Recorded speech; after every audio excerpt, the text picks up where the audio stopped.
Think of the example of a man who is a porter, who is at a train station, carrying bags of people from point A to point B, getting 50 pence a throw. And suddenly, a rich man comes, walks out of the train with a can of milk, and he says, young man, I will give you 10 pounds if you carry this can of milk from here to my place, which is about a mile down.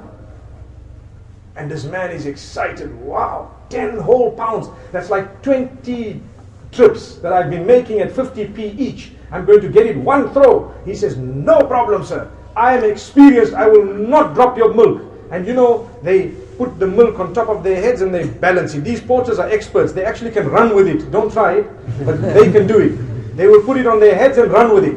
This man puts it on his head. And he starts walking and he's smiling from ear hole to ear hole. Allahu Akbar. And he says, oh, I'm going to get 10 pounds just now. And I will go straight to buy 2 chickens. And these chickens will lay eggs and I will sell the eggs. And when I sell a few eggs, I'll buy a 3rd and 4th and 5th chicken. Then I'll have a fowl run. I'll employ 10 guys to run that place. Then I will buy more chickens and I will sell eggs and chickens, and I will slaughter chickens and open a little abattoir, and I will be able to get those chickens across to the butchers. Then he says, after that I'm going to buy sheep. And then I'll buy a little farm, and on that farm we'll have so many sheep, and I'll sell the little sheep as well as slaughtering them and providing the butchers with halal mutton. Then he says, thereafter I'll buy cows. Wow, but look at him. 10 pounds. He's talking. Just 10 pounds. But this is forward thinking, beautiful thinking. It's really good. He's got a plan. Wallahi, he's got a good dream. He's not planning haram. He's planning something good for his future.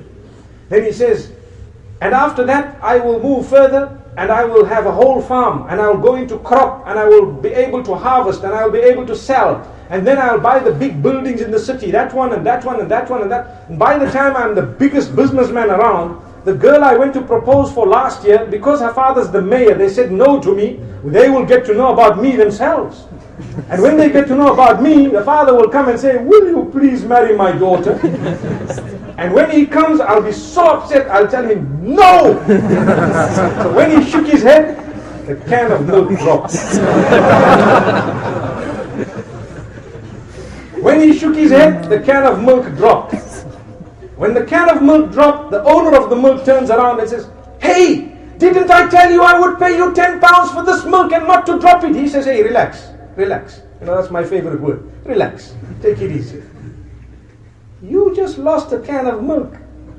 I lost my chickens and my eggs and my sheep and my cows and my farms and my buildings, and 600 people lost their jobs. And at the same time, I lost my marriage and my whole life is gone, so just keep quiet, okay?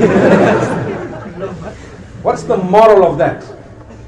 The moral of it is, one small distraction in your life can shatter your dreams, my brothers, my sisters.